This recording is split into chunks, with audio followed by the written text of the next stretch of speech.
देखती आँखों और सुनते कानों को नूरे किस्वा का सलाम। बिस्मिल्लाहिर्रहमानिर्रहीम। उकाब की उम्र तकरीबन के 70 करीब होती है।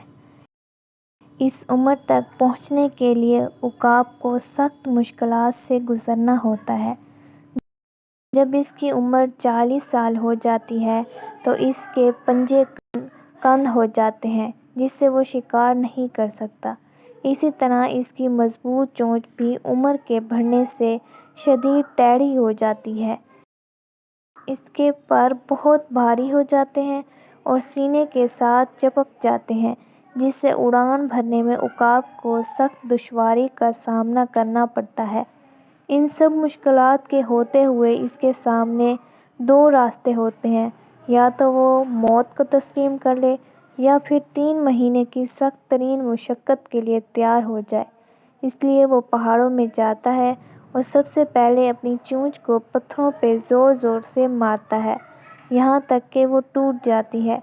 कुछ दिन बाद जब नई चोंच निकलती है तो वो इससे अपने सारे नाखून जड़ से काट लेता है।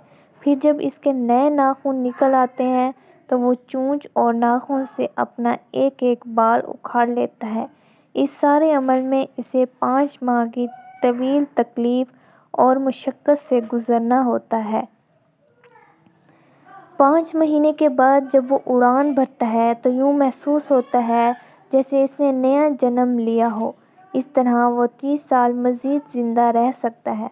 उकाब की ज़िंदगी और इन सारी कहानी से हमें ये सबक मिलता है कि बाज़ औक़ात हमारे लिए अपनी ज़िंदगी को बदलना बहुत ज़रूरी होता है, ताकि हम इस ज़िंदगी से बेहतर ज़िंदगी गुजार सकें, अगरचे इस ज़िंदगी को बदलने के लिए हमें सख्त जद्दोजहद क्यों ना करनी पड़े।